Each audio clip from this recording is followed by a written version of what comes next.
はい、じゃあ次に動き出し方の話をしていきたいと思います。まずですね、相手コースが、分かっている時というのは、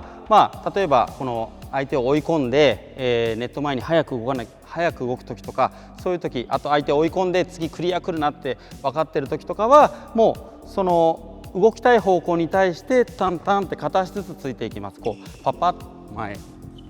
パパッ前で狙っていけるようにしていきます。で、相手のコースがどこに来るかわからない、例えば自分がロングサーブ打って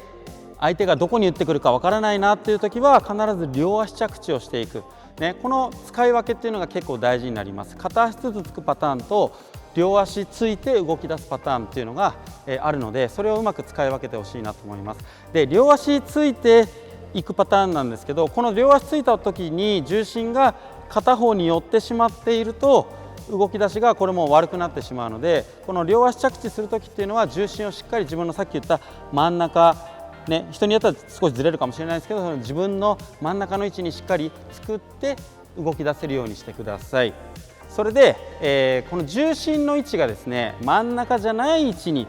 あるとですね、やっぱり体がすごい動かしにくくなります。このど真ん中にあるとこういう動きがすぐ使えるので、パッ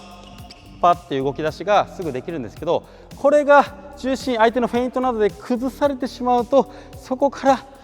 いっぱい足をこう踏んでですね、重心をそのシャトルの方向に持っていこうとするので、すごく体力も使いますし、疲れてしまいます。だからとにかく重心を崩さないようにして素早くこの動きができるようにしていくっていう感覚が大事になります。結構ジュニアとかですとやっぱりね、こう相手の動きに対して早く動かないと取れないっていうイメージがあるので、どうしても先に動くっていう癖がついてしまいます。じゃなくて、相手が打つまでしっかりこのバランスをキープして、打ってから動くっていう癖をねちょっとつけて、それで球を取れるようにしていった方がいいので、もう相手の動きで先に動こうとするっていう感覚でいくと、もううわーって遅くなる、うわーって全部遅くなっちゃうので、その動き出しのところしっかり気をつけてください。で、あとこの動き出す時にですね、理想的な動き出し方としては力をできるだけ使いたくないので、その動き出しのところ、例えば後ろだったら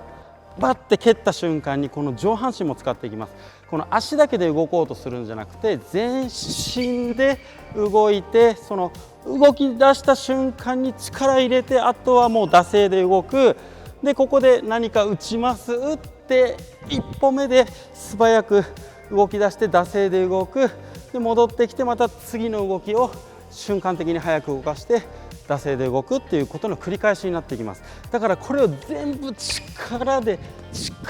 動こうと思うとすごく体力を消費してしまうので、動き出しの瞬間に力入れて惰性で動いて、打ったら次の一歩目のところでバッて早く動いて、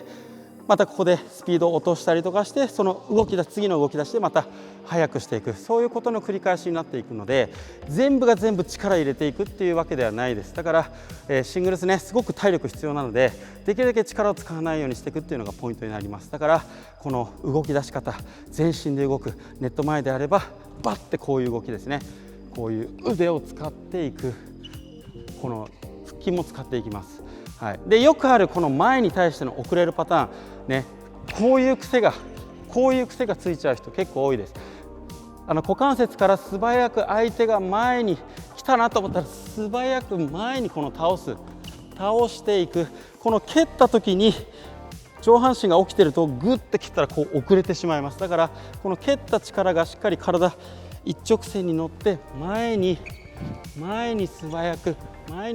動けるように、そこは意識して最初ね練習してもらいたいなと思います。この前に行く時の動きが一番難しいんじゃないかなと僕個人的には思っているので、特にジュニアの子たちこうなっちゃう子すごく多いので、パッ体を前に倒していく、腹筋をうまく使って前に早く動けるようにしてみてください。